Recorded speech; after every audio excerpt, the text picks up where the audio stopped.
12월 2일 월요일, 새로운 시작을 준비하며.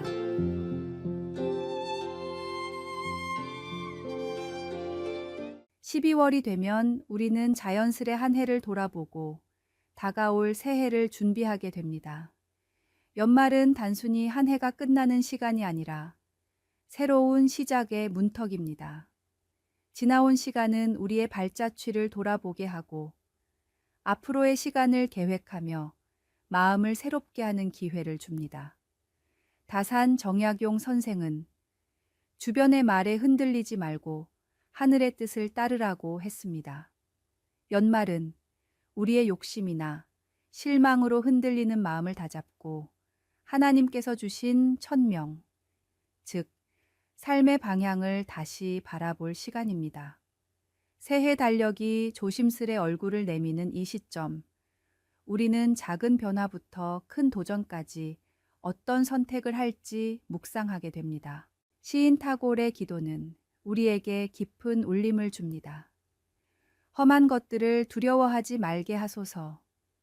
괴로움을 없애달라고 구하지 않고 그것을 정복할 수 있는 힘을 달라고 기도하게 하소서.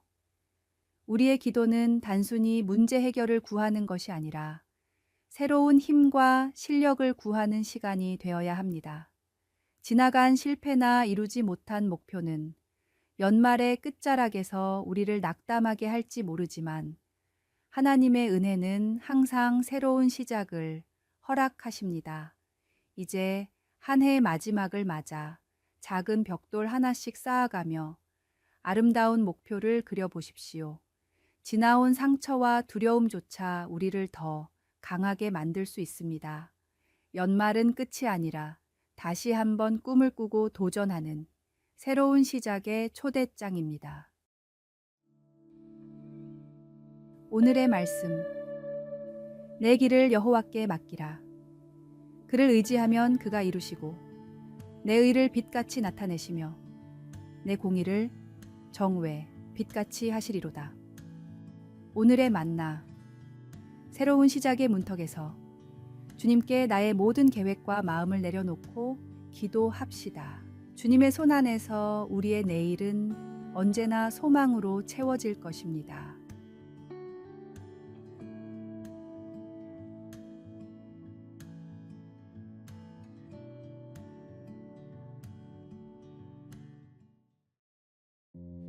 (12월 3일) 화요일, 기도와 진정한 사랑의 의미.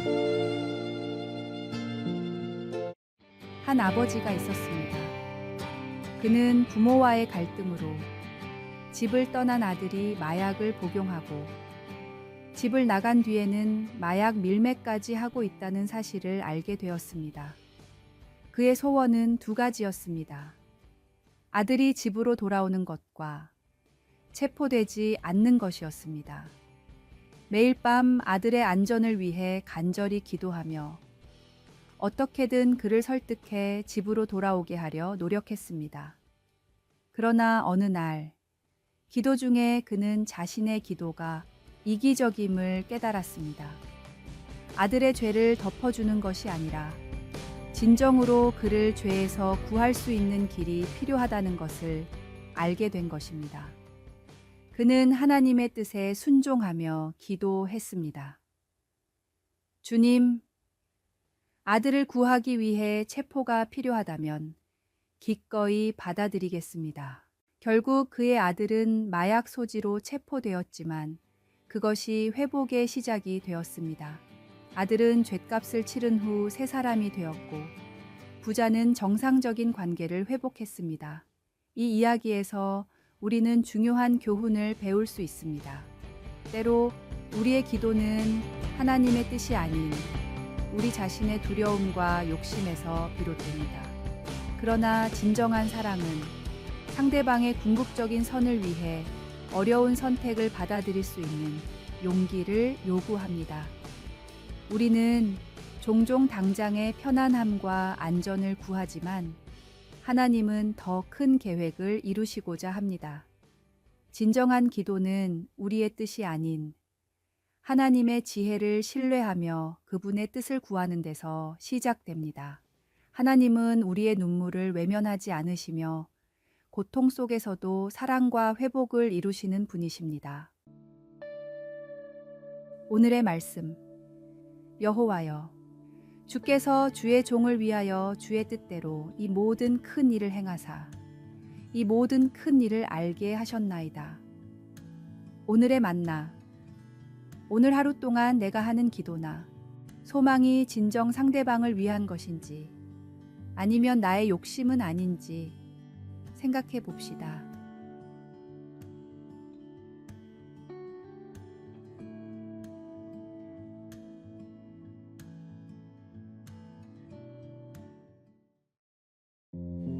(12월 4일) 수요일. 상처를 꽃으로 피워내는 사람. 사는 게 참 어렵다고 느끼는 사람들이 많습니다. 서로가 주고받는 상처는 더 깊은 고통을 남기기도 합니다. 때로는 작은 상처에도 쉽게 무너지고 씻기 힘든 큰 아픔이 우리를 짓누르기도 합니다. 요셉은 누구보다도 깊은 상처를 겪었습니다. 형제들에 의해 종으로 팔려가고 충성의 대가로 감옥에 갇혔으며 도움을 약속받았으나 오랫동안 잊혔습니다. 그러나 요셉은 상처에 머물지 않았습니다. 그의 아픔은 하나님을 신뢰하는 가운데 은혜로 변화되었습니다. 풍년과 흉년이 교차하는 시간에 형제들을 만난 요셉은 복수를 택하지 않고 은혜와 사랑으로 그들을 품었습니다. 나를 이곳으로 보낸 것은 형들이 아니라 하나님이십니다. 요셉은 고난 속에서도 하나님의 섭리를 깨닫고 자신의 상처를 통해 많은 사람들을 구원하는 도구로 쓰임 받았습니다. 상처는 그를 성숙하게 했고 용서와 화해로 꽃피웠습니다. 우리도 마찬가지입니다. 인생의 고통은 때로 우리를 성장시키는 자양분이 됩니다. 진주조개가 상처에서 진주를 만들어내듯 우리의 상처도 새로운 가치를 창조할 수 있습니다. 하지만 이는 우리의 선택에 달려 있습니다. 용서와 화해는 쉬운 길이 아닙니다. 그러나 그것은 원망과 미움의 짐을 내려놓고 참된 자유와 평안을 경험하게 합니다. 하나님께서 가르쳐 주시는 사랑의 지혜로 상처를 아름다운 꽃으로 피워내는 삶을 살아갈 수 있습니다. 오늘의 말씀. 너희가 짐을 서로 지라. 그리하여 그리스도의 법을 성취하라. 오늘의 만나. 오늘 하루 받은 상처를 조용히 돌아보십시오.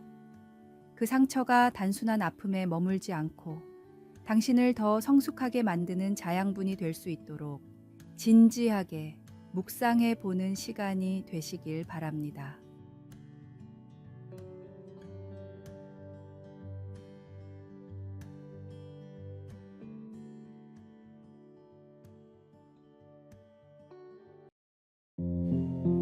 (12월 5일) 목요일.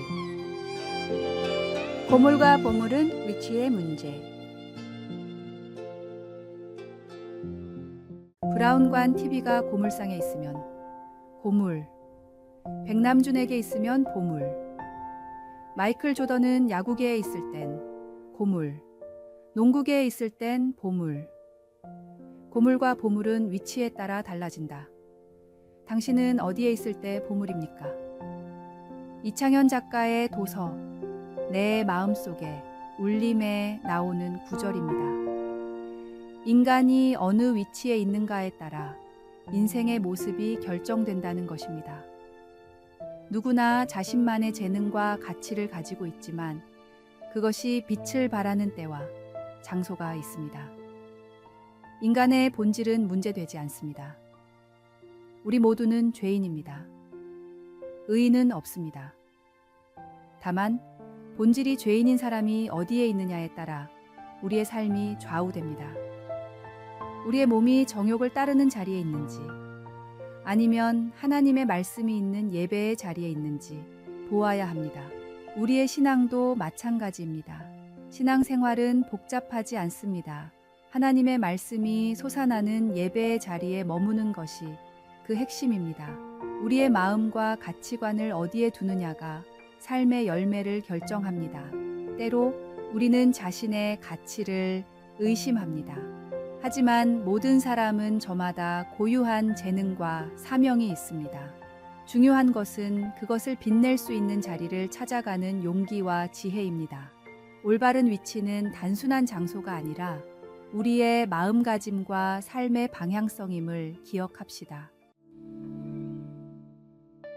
오늘의 말씀. 그런즉 누구든지 그리스도 안에 있으면 새로운 피조물이라. 이전 것은 지나갔으니 보라 새 것이 되었도다. 오늘의 만나.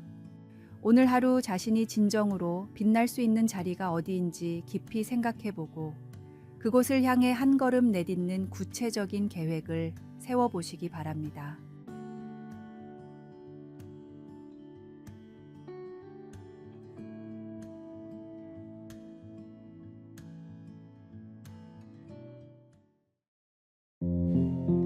(12월 6일) 금요일. 2마리 금붕어. 작은 어항 속에 금붕어 2마리가 살고 있었습니다. 그 둘은 서로를 미워해서 툭하면 싸웠습니다. 한정된 공간에서 서로를 견디지 못하고 자신의 영역을 지키려 했습니다. 그러던 어느 날 그들은 크게 싸우다가 결국 많이 다친 금붕어가 죽고 말았습니다. 살아남은 한 마리는 이제 혼자서 편안히 살 수 있을 것이라며 쾌재를 불렀습니다. 드넓은 어항을 혼자 차지하게 된 것이 기뻤습니다. 더 이상 영역이나 먹이 다툼도 없을 것이라 생각했습니다. 그러나 며칠 뒤 그 금붕어도 죽고 말았습니다. 죽은 물고기 몸이 썩기 시작하면서 물을 오염시켰기 때문입니다. 결국 자신의 이기심이 자신의 생명까지 앗아가는 결과를 낳고 말았습니다. 사람은 홀로 살 수 없습니다. 사람은 사회적 동물이기에 서로 도와가면서 살아야 합니다. 사람인 자를 생각해 보십시오. 서로가 서로를 바치고 의지해야 사람은 제대로 설 수 있습니다. 이는 간단한 한자에서도 인간 존재의 본질을 보여주는 깊은 지혜입니다. 우리의 신앙도 마찬가지로 더불어 믿는 신앙이 되어야 합니다. 서로를 위로하며 격려하고 세워주는 공동체가 되어야 합니다. 장작이 제각각 떨어져 있으면 강한 화력을 낼 수 없지만 함께 포개지면 큰 불길을 일으키듯이 예수 그리스도 안에서 한 형제인 우리는 서로를 사랑하고 서로를 위해서 기도하고 따뜻한 마음으로 서로를 더욱 배려해 줄 때에 더욱 큰 능력을 발휘할 수가 있습니다. 오늘의 말씀. 새 계명을 너희에게 주노니 서로 사랑하라. 내가 너희를 사랑한 것 같이 너희도 서로 사랑하라. 오늘의 만나. 우리의 존재 가치는 홀로 빛나는 데 있지 않습니다. 오히려 서로를 비추고 서로의 빛을 더욱 밝게 만드는 데 있습니다.